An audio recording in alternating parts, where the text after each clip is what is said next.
Assalamu alaikum. I hope you all are fine and doing well.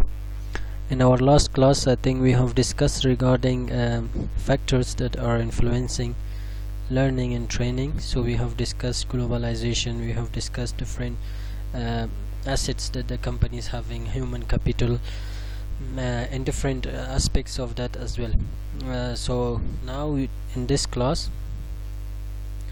we will be discussing strategic training. So what we need to do regarding strategic training, different levels, the process of strategic training and development. So we'll discuss all of them in full detail. Now as we have all know that strategic training is a part of learning, which most employees need this.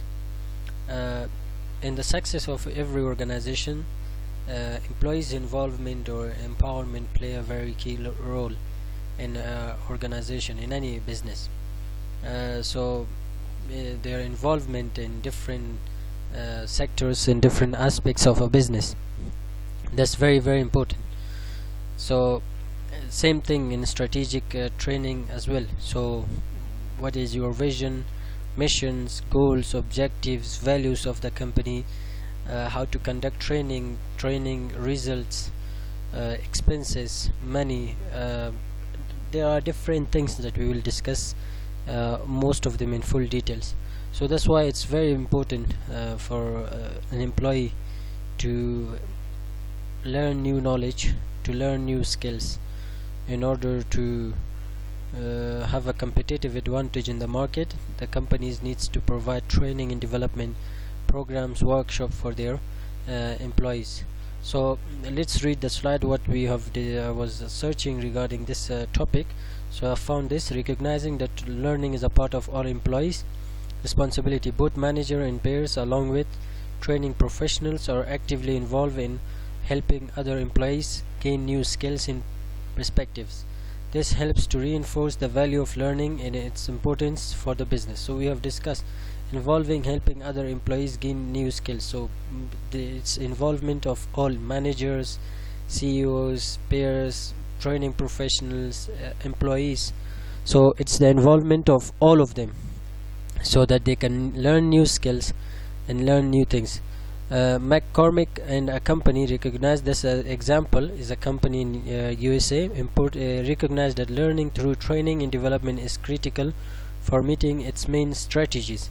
So in order to apply your strategies, in order to follow these strategies, training and development play a very key role. So this company has provided different types of training for their staffs: growing sales, innovation, managing the cost base, and planning for succession. So as it says, as we have discussed, it's training and development will help your employees in growing your sales. So as you train your employees in customer satisfaction, in handling customer results, customer relationship, quality, everything. So if you train your employees, they learn new skills, definitely your sales will go up. Innovation: so if you are having a skilled labor, if you are having a very effective profession in productive employees, staff, so definitely it will help them to be innovative, to find new ways of doing things.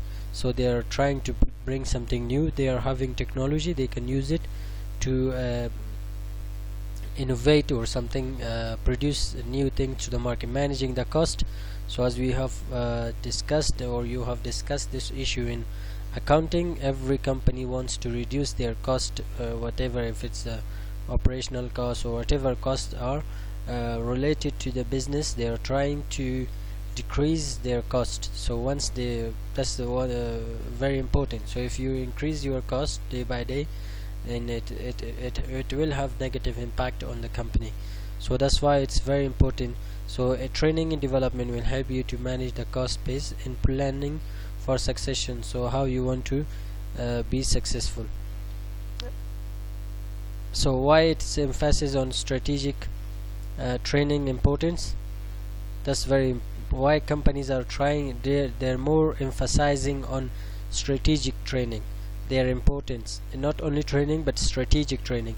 Now companies are in the business to make money, so we all know most of the companies are they are in the market to make money. Some of them might not be for non-profit uh, organizations, so the main purpose of business is to make money. So every company, as it has they have their own objectives, they have their own strategies.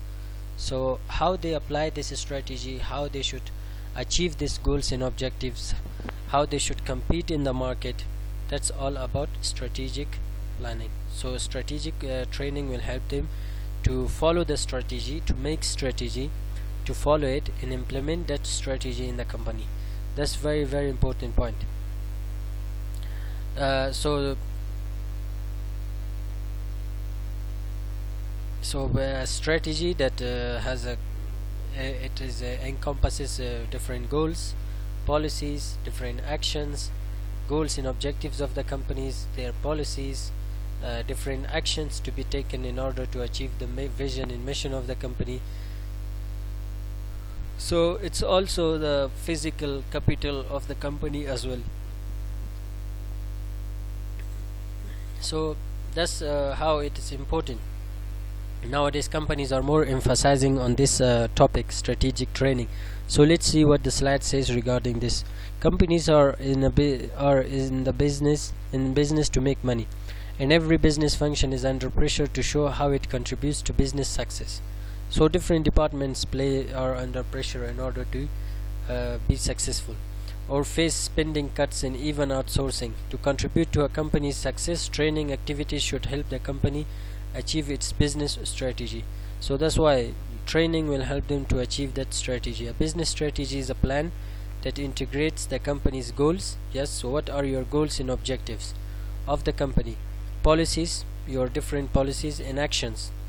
The strategy influences how the company use physical capital, plants, technology and equipment. So the use of assets, that's very important. So strategy will tell them this is how you need to use financial capital, assets and cash reserve, and human capital, employees. The business strategy helps direct the company activities, production, finance, marketing, human resource to reach specific goals.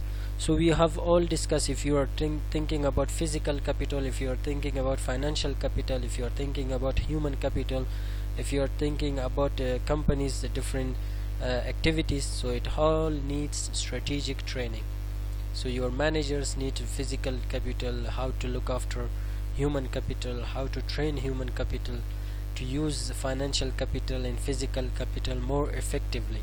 So if you don't train your employees, they might waste your financial capital, they might waste your physical capital, there might be damage, they might damage your machinery, they might damage your building, whatever.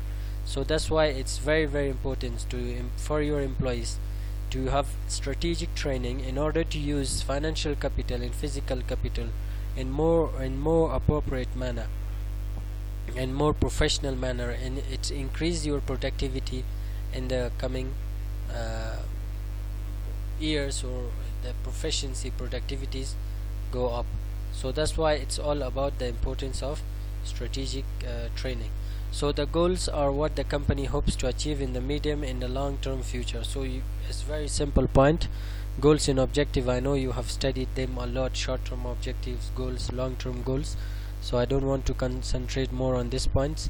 So most companies' goals include financial goals such as to maximize shareholder wealth, but you know what is maximize shareholder wealth, but companies have other goals related to employee satisfaction, industry position and community services. Yes, they are not only having financial goal, but they are having employee satisfaction, industry positions and also community services as well. There is a both direct and indirect link between training and business strategy and goals. So that might be direct link or indirect link, but there is some link between training and strategic and business strategy.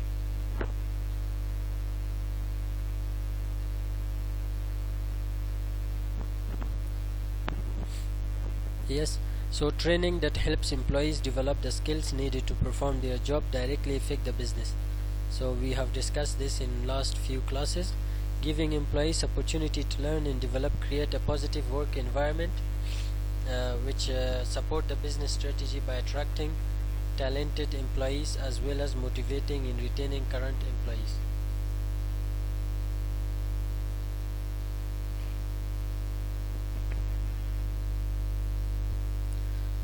So regarding talented employees retaining, so we have discussed most of this issue in the first classes, so that's why it's a strategic training.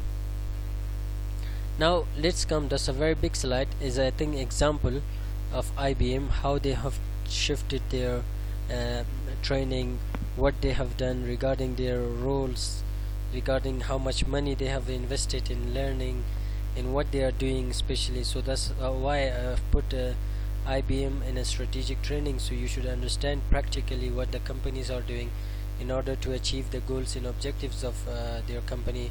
And they provide training to whom, whether manager or executives, professionals, employees, top lower level management, how they provide training, which type of trainings platform they're using, offline or online. So we will be finding these things. So let's see. As a result, IBM's training has shifted so that employees learn through work on location. Yes, so they can learn on day-to-day basis from working in that organization. So we all know what is IBM, and based on client needs rather than traveling to different location for training courses. So they are learning on locations, not traveling to other parts. So on clients rather than traveling to a different location for training.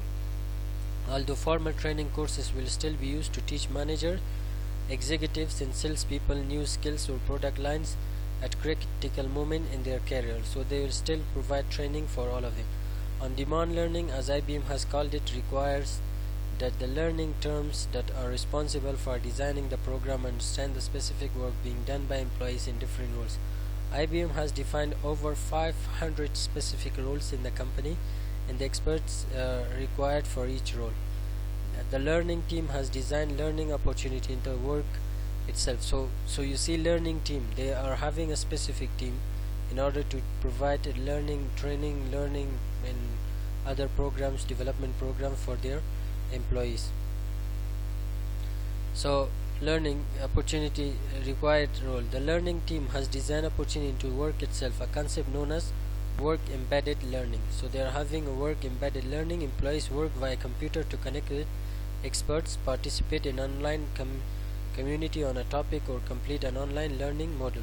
So they have provided their employees with work embedded learning, so their employees can directly through computer, they can just stay in their workplace and connect with different experts regarding different purpose, whatever. If you are customer service, you are linked with the customer service experts. If you are IT, you are linked with IT experts. If you are productions, you are linked with productions. If you are marketing, so they are having different experts which participate in online community on a topic or complete online learning model. So they are having different models for their employees, so they can connect and they can talk with their employees, or they can learn something from that model. For example, you are having customer satisfaction model, you need to read that, you need to learn. That might be lectures, that might be notes, that might be questionnaires, that might be something else. Then you give the exam at the end of it.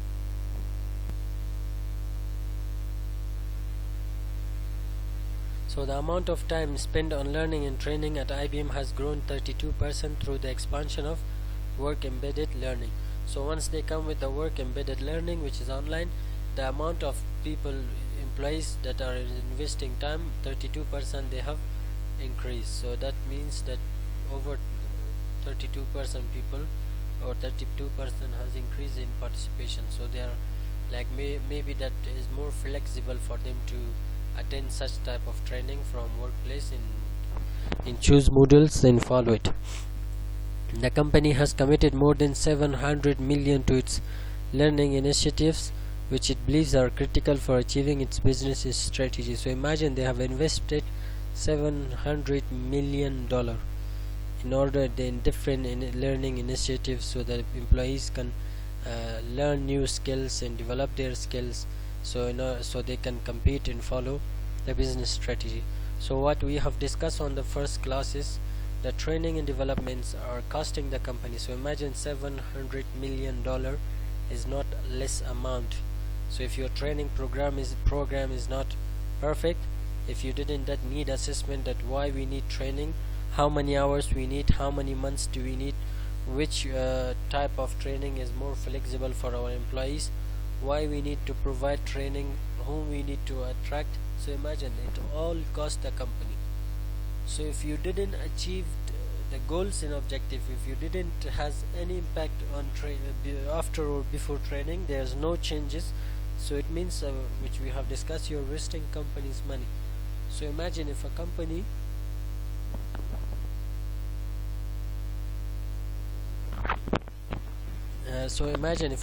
is investing $700 million on this sector. So imagine that's not a small amount of money, that's a very very big amount of money that the companies are investing on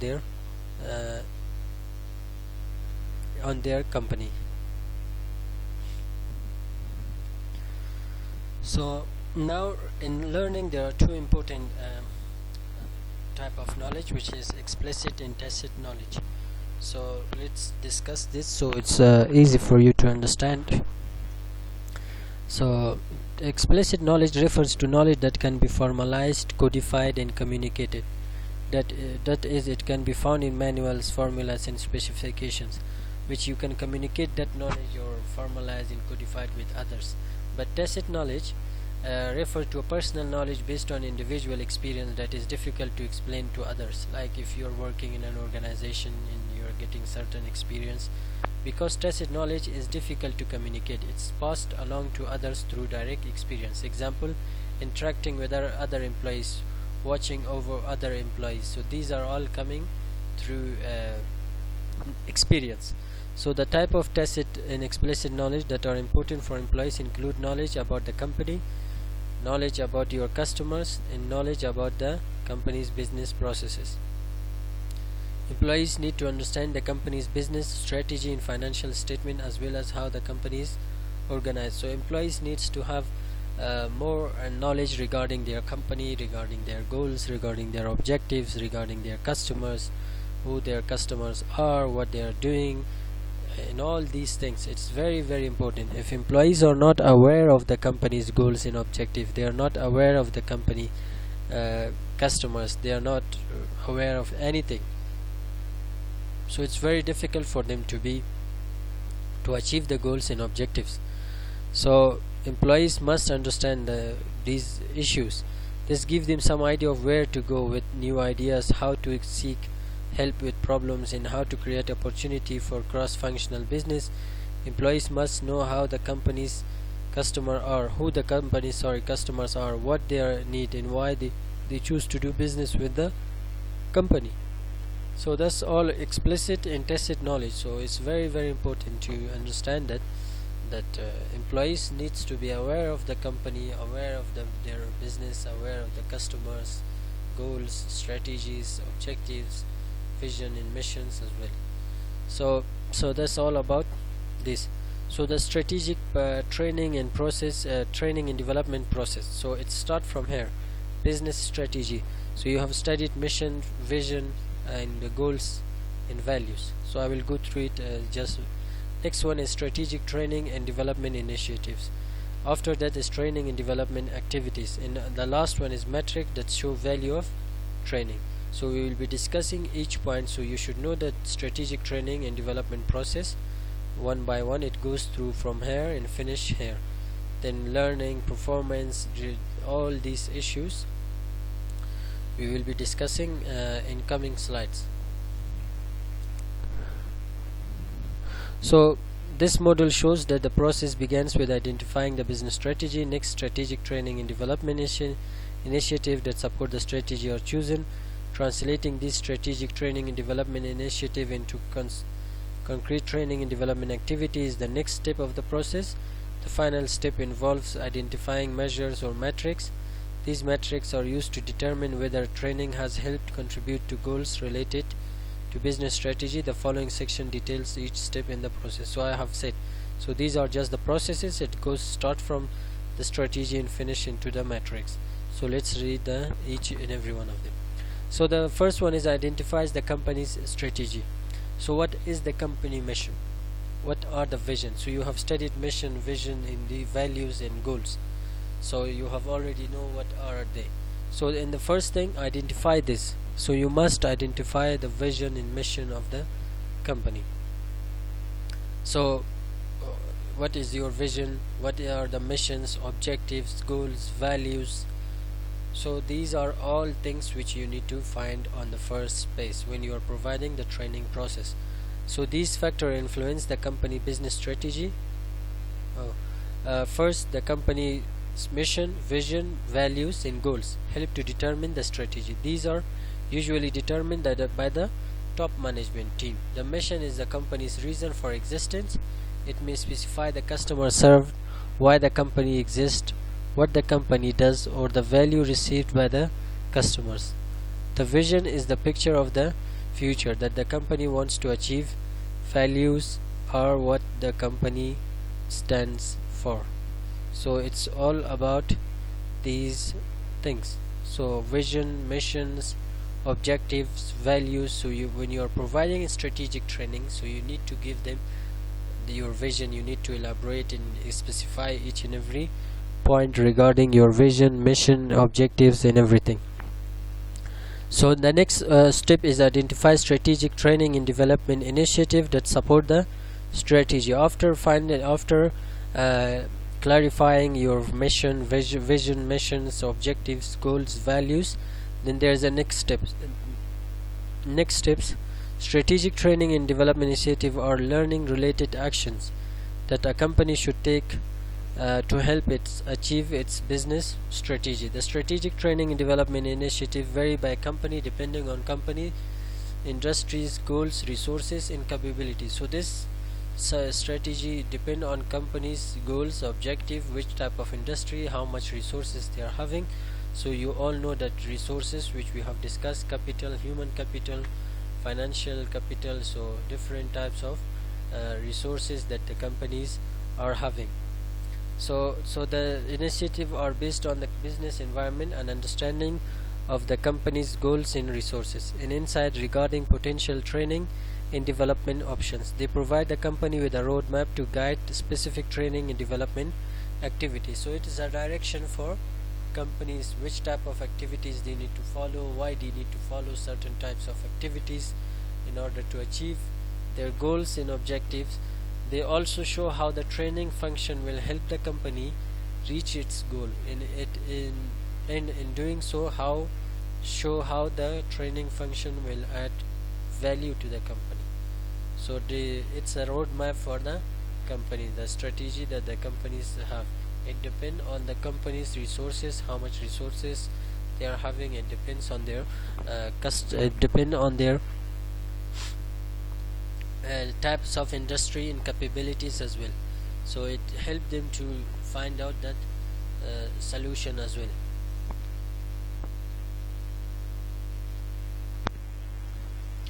So it's a roadmap. What we all know about what is the roadmap is give you direction for the company. The next one is provide training and development activities linked to strategic training and development initiative. So this is another steps. Thus, after the company chooses strategic training and development initiative related to its business strategy, what is the next one? Then it identifies specific training and development activity that will enable these initiatives to be achieved. So which initiatives you are having, innovation or different things. So how you achieve this? That's the next step. These activities include developing initiative related to use of new technology in training, increase access to training program for certain group of employees, reducing development time in developing new or expanding course offering. So that's another activities. Which activity do you need to develop? Bring new technology, expand the courses you are offering. If you are offering courses, for example, in marketing, you expand it to management, you expand it to strategic management, you expand it to financial management, you expand it to customer relationship management, you are expanding to human resource, and you are slowly expanding in trying to have different activities in order to provide training for training and development program, strategic training and development program for your employees. So that's another step. So after the first, you have find out the strategy. Next one is their training activities. So you might have programs, group of employees, reducing development time. So if you are spending, for example, 6 months, now you are spending 3 months, 4 months, so you try to reduce the time and save monies for your future training purposes. So I think the last one is identify and collect metric to show training success. Once you have done your first step, which is a vision, mission, goals, next step your initiative, next step is your activity, the last one is your collection of metrics. In this collection, in this part you are collecting the whole results from these activities in these initiatives. Then you analyze it, whether it was successful or not, whether the strategic training and development program was helpful for employees or not, whether you have invested that money in your employees or wasted that money in your employees. So you need to come up after the final result is a matrix which shows you have they learned or not. So let's see what the slide says. How does a company determine whether training and development activity actually contribute to the business goals? So does it related to the business goals? Is it contributing to the business goal? Is it helping your employees to achieve business goals or not? This determination involves identifying and collecting outcome measures or metrics. The metrics that are typically used to identify training success or effectiveness include trainees' satisfaction with the training program. So all the trainees are satisfied from the program, from the training program that has been launched for them.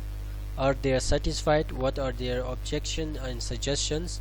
What they want, whether the trainees' knowledge, skills, ability or attitude change as a result of program participation. After the metrics, you find out that the trainees that they have participated in this program, whether they have learned, whether there is a improvement in their skills and knowledge or not, what is the result, how much they have learned from the training program, or whether the program resulted in business related outcome for the company or not. So you need to find out all these questions, answer for these questions in the last two things which we have discussed. So the process, it starts from your goals and objectives, everything, then you come up with the initiatives, then you come up with the skills and activities, then the final metrics. In the metrics, you analyze the whole training programs. Does it help your company to achieve the goals and objectives? Does it help your employees? How much it has helped them in learning new skills, training programs?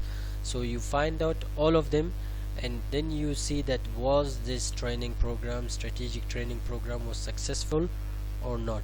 So that's all the process of the training. So let me revise all of them. Review strategic training, what we are doing, the company. Then we have discussed the example of strategic IBM, what they are doing, how much money they are spending on strategic training programs on different employees, what they are doing.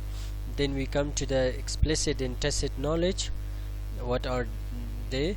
Then the strategic training and development process, which start from business strategy, then it goes to strategic training and development initiatives, then it goes to training and development activities. In the final one, I think let's use web-based training.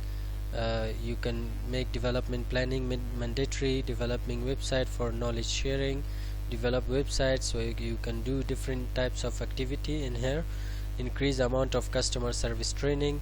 So these are different activities you are taking in order to achieve the goals and objectives of your company. In strategic training development initiative, diversify the learning portfolio, improve customer service, accelerate the pace of employees learning, capture and share knowledge. So there are different things you need to do. And the final part is metrics that show value of training, learning, performance improvement, reduce customer complaints. So you need to have the result regarding, if you are giving a training program for customer satisfaction, then there needs to be improvement in customer performance, then the customer complaints need to be reduced. Why? Because you have provided them with a proper training. Now the customers should not have a chance to complain. Why? Because your employees have got a proper 1 week, 2 week, whatever training program in order to achieve customer satisfaction. Then reduce turnover. So we all know that turnover are employees coming and going out of the organization. If they are coming and leaving, that costs the company. So we know that if the employees turnover are very high, it's not good for the company. So it's hard. You need to attract customer, train them, attract employees, train them, then they leave your company. Then you attract another, then they leave the company. Employees satisfaction. So are they satisfied from their training program or not? So these are all regarding the strategic training. So I hope you have learned. If you still have any problem, you can contact me and I can share other notes as well. And thank you very much, and we'll see you inshallah in next session.